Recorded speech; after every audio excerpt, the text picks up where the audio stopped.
You know what sound that is, folks? That's a technology error on John's part. I'm just kidding. It's the ElkWorks Noon Whistle. I'm Chris Trottier. And I'm John Anzalone, and I probably should have told you ahead of time I was going to do that. I kind of slipped that in on you. And we're here with Katie James, the Elkhorn Area School District Community Grant Writer. Welcome, Katie. Hi, guys. Thanks for having me. Always a pleasure. Always a pleasure. Thanks for making time for us. Absolutely. I'm excited to chat today. Yeah, so we're going to talk about your position and what you do and some of the things that you've accomplished in the last 2 years now, right? Or are we a year and a half? It'll be 2 years in September. Yeah, so we're approaching 2 years. Holy cow, does time go fast. So yeah, I guess we had talked, pre-show a little bit about kind of how this came about. And it was a conversation that I had with Chris Clapper and Kate Abbey from the Chamber of Commerce. They had gone to a conference, and WAPACA had initiated this community grant writer, and they figured out a way to have a person that could write these grants for the three entities of the chamber, the city, and the school district. And we kind of took it and ran from there. And thus we have Katie James, our community grant writer. Yeah. And it's been an amazing thing. And I can't wait for you to share your travels over the last couple of years. Sure. Well, I have been in the position, like I said, just shy of 2 years. And so I have three bosses, essentially: the Elkhorn Area School District, the City of Elkhorn, and the Elkhorn Chamber of Commerce and Tourism Bureau. And my job, funded through Fund 80, is to help all three of those entities find as many public funding sources outside of their normal operational budget as possible. In short, I make dreams happen, or I hope to. That's really what my goal is to find funding for projects just outside of keeping the heat on, the lights on, and the teachers paid, or public works projects that they've always been dreaming about tackling, and seeing if I can make those possible through grants and other funding sources. So you do some innovative things and creative things that you find ways or find grants or research grants. But you also have gone beyond that, or kind of thought of how else can we do this if there aren't grants that cover things that maybe would be useful, helpful, or needed, or a savings to one of those entities. What did you come up with there? Well, that's actually when I took the job. I asked the team because I recognize that there's funding available and people who care within the community itself. There's businesses and corporations around who also want to help and just don't know how to get started.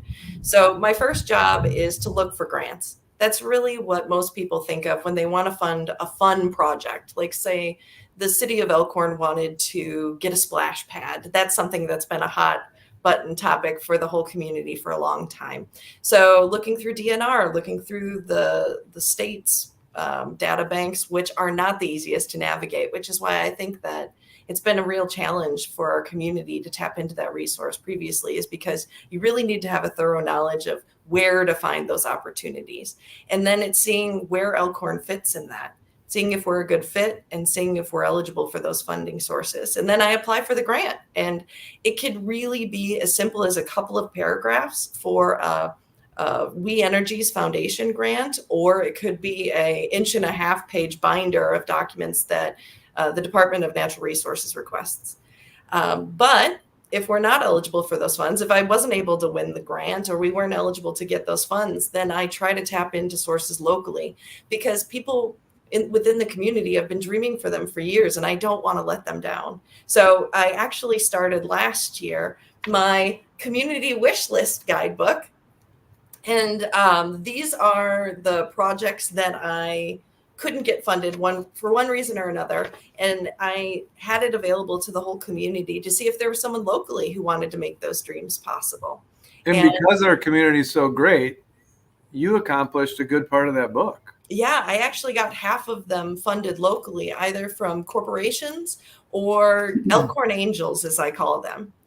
The other thing is that this book brought out was people who are interested in starting projects or doing projects, not necessarily in the book, but I've always dreamed of having this for Elkhorn or for the community, and weren't quite sure where to get started. So I've really been the conduit to work with the city, the school district, and local businesses to see how we can make that possible and make it happen for the community. I'm still working on a big project right now. I'm excited to talk about. So Katie, Katie, knowing that you have this triangle that you work for, and obviously the district is the easiest, is the funding mechanism through Fund 80 for your position. So technically it is a shared cost, but it's a shared cost by the taxpayers of Elkhorn.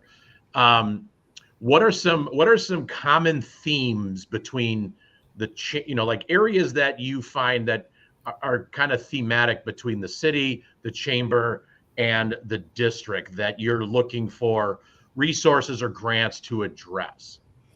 Infrastructure is a big one.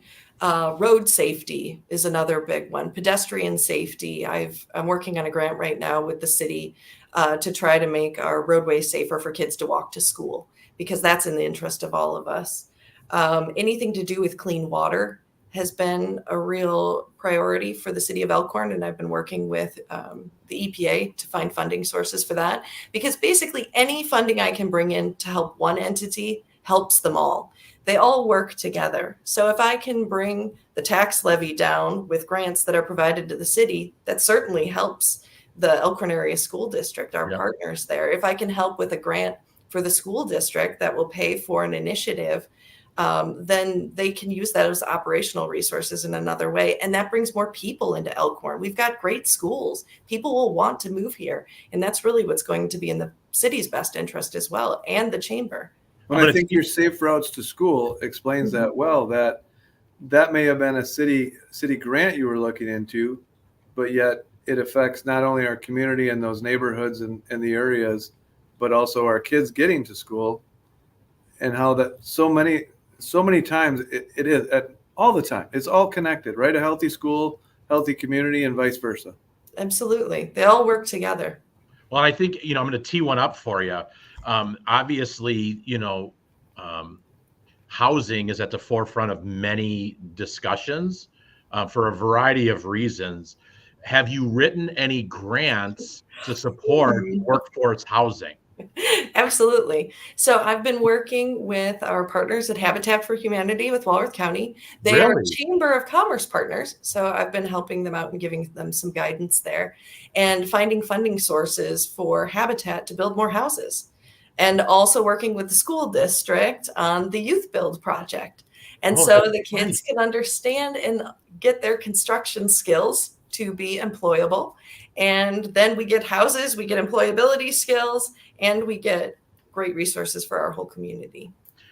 And where I started with that conversation is really the intersectionality, if that's even a word, of all of these three on how they work together to lift up a community. That's what I do all day long. Medium and long term. Go ahead.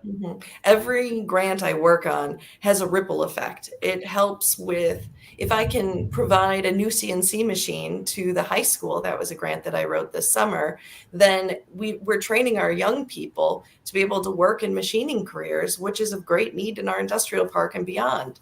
We really need to work together to make all of those resources possible. But in order for those grants to be successful, I need letters of support from our business partners. And I've been so grateful to have so many businesses step up and say, yes, absolutely, we will help with those grant projects because we believe in them. And what people don't realize, let's use that grant. So that was announced the first week in July, and it's Advanced Manufacturing from the Department of Workforce Development Fast Forward grant. So that's announced. That's been into planning for a while. Just so the many viewers of the #1 podcast in Walworth County understand, here's how that started.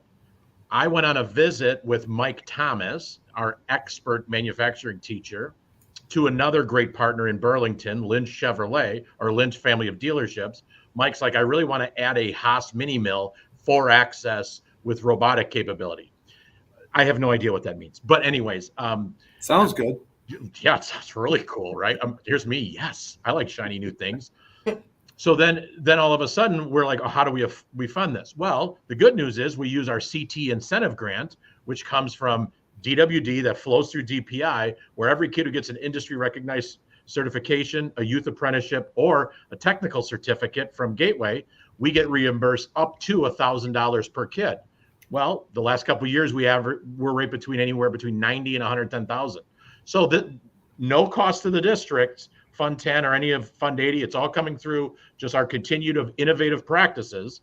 And then all of a sudden this comes up and it's a matching grant. And Katie's like, hey, we can do this. Next thing you know, we're fortunate in our district to pick up the phone and go, Katie, can you help us with this? Because it's a lot of technical data, and there is a bit of an art to writing a grant.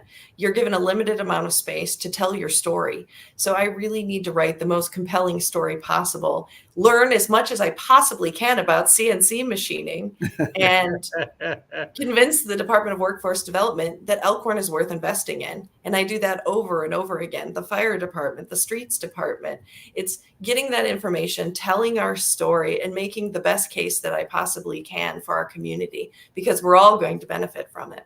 Right. And I think, Chris, you made a good point earlier on about, and even just listening to the three of us right now on how much we communicate with each other to gain information, to share information, to go, have you heard about this? Or do you know anybody in this area? And how that all churns and churns and churns. And then pretty soon there's a really amazing innovative project or idea or something that we can gain from. Well, I also think, and I'm going to kind of go here a little bit, like everybody is working within the means of their budget, right? I mean, there's not many, if any, discretionary resources in chamber, city, and school district budgets. That's why we know a significant majority of school districts will be or have gone to an operational referendum. And we've been informed and instructed by our local representatives that that's the direction they would like us to go. So what we see here is Elkhorn's made a shared investment in the community, in continuing to live within our means while being innovative and iterative through the use of grant dollars. So in that, Katie, what are some projects you're working on? What are you excited about? What are you most proud of that really, any of them go to any of the three, I don't want to say silos because that implies we're not functioning together, but three of those spaces you live?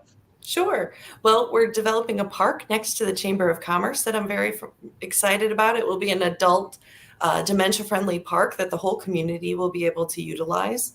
I really am proud of working with the U.S. Department of Energy on our Energy Class Prize, and that was giving educational tools and a training program for the entire school district and how better to manage its facilities, because it really is high level, and getting that education for free was an amazing opportunity. And they gave us $150,000 to make those improvements that we saw that we needed.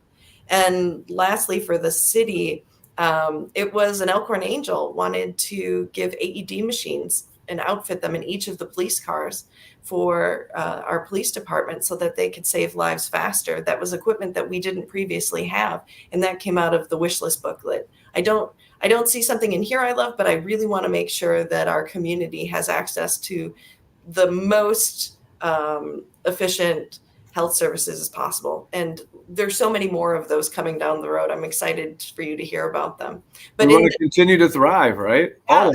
All of us. We want to be a great place. Yeah, and being able to work together in that way. I'm working on next year's wish list book now, and I've got 16 grants in the hopper that I've already mapped out my calendar for the year. I'm writing about 35 grants a year and winning about half of them, which is pretty standard. But I want to make sure that we can continue to see those projects funded, even if I can't find a public source for them. Well, I think the other piece, and by the way, we may have one more other grant to rewrite. Yeah, it's a short one. It's just possibly another youth build grant. So it's short. No biggie. No yeah, problem. right. Only 70 pages. I don't know. We'll see where it goes. But I think that, you sit on this three-legged stool where you're kind of at the, between these three organizations. And I think all three have to function collectively and have great synergy to ensure and maintain the community and the opportunities we have within our community. And I think I'm really proud to, as a district, to see this investment we made creatively, the entities to work together. But also, Katie, you've been a rock star. I mean, you've been a superstar in what you're doing and have really brought people together. So kudos to you. Thanks. And it's really a big partnership. It's really, my position has really allowed the city to communicate openly with the school district and local businesses. I am the person that they call when they say, hey, do you know this person? Can you reach out to them for me? So even more so, it's been a nice opportunity. So as you said, silos, they work independently of each other, but we really need to work together. And I'm the go-between now between all three. And it's been really great. I think that, yes, I am funded through Fund 80, but I really work for the entire community. Yep. And it's been an important role to have, because what helps one of the entities helps all of us. Yeah, and for when we talk education speak, Fund 80 is a fund outside of the Fund 10, which is the big, which is specifically used for community engagement and community programming to do exactly what we've described so eloquently here. Well, I think that was a great way to say it, is you work for the community. I mean, I would put myself in that as well, that certainly you may be housed through the school district or whatever that might be, but you work for the community as a whole. Mm-hmm. And my office is actually the Elkhorn Chamber of Commerce. So I meet with partners here primarily, and then I come visit you guys sometimes. And you have a fancy loft there, don't you? Oh, I do. I look like I'm in a church. There's beautiful stained glass throughout this building. Hey, we forgot to talk about this number too. We talked about you're coming up on your 2-year mark, but scrolling on the bottom is this number, which is, Katie, really, really amazing. The work you've done for that $6 million, over $6 million. Thanks. Under 2 years. So thank you for all your time, effort. Yeah. You've like Chris said, you've been a rock star and you jumped in running, and it's been really exciting to work with you. Well, we have a lot of community innovators, people that have great ideas, and my ability to sell them is which brings money back into our community. So that $6 million that our taxpayers don't have to take care of themselves, and they can focus on the operational needs of our community. So John, we could talk for hours with Katie. She's very engaging. But the loyal viewers and listeners of the ElkWorks Noon Whistle podcast have to get back to work and enjoy their lunch. So how do you want to close today, John? You want to just do some thank yous and shout outs? Boy, I don't know. We can do some thank yous and shout outs. Okay. Yeah. Do you want to start? Katie, you want to start? You got anybody or anything or an entity or anything like that you want to say thank you to? Absolutely. I would like to thank the Elkhorn Public Works team, because they have heard all of my knucklehead ideas and been open and exciting and engaged. Like, hey, we've never thought of doing it that way before. Let's try it. And every single time I've gone to Matt Lindstrom, the director of Public Works, he's not told me no once. He said, let's see how we can make that possible and make that dream possible for Elkhorn. And I'm so grateful, because he is the greatest person who works with all three entities as well. John? I'm going to go with, on the heels of Rib Fest here, like, thanks to the Walworth County Fairgrounds, Larry and Melody and their whole crew, that they bring some great things to our community. And I was just, talking to some businesses downtown this morning about some other stuff, and they're so thankful for, like, we were really busy or this event was going on. And they've worked hard over the last, 15, 20 years and really upped the game there. And it's nice to see that used, and I appreciate all their work. And I'm going to close with, Katie showed her wish list of items, and she accomplished one of those. And I'm going to thank Sugar Creek Lutheran Church for a $100,000 donation to our school district to build a school board approved outdoor classroom. It's the Elkhorn Area Middle School Pavilion. It'll be to the west of the high school, or the middle school, I'm sorry. And we're very excited because Lakeland Builders Association and our local partners, from Accurate Housing Systems to Stebnitz to Kirk Construction to Elkhorn Roofing, to, I'm trying to go through in my head, Dumas Builders, they're all jumping on to coach and guide our Elkhorn Youth Build, which another grant you worked collaboratively with to write successfully is going to build it. So great space for our community and our kids, and I'm excited to start that. Look forward to a groundbreaking very, very soon. So on that note, Katie, thanks for all you do. John, great job at RibFest on tasting. Woo. Man, that is rough. You love your ribs. So, but on that note, we got to go back to work. Yeah. Thank you. And on that note, have a good day. Bye.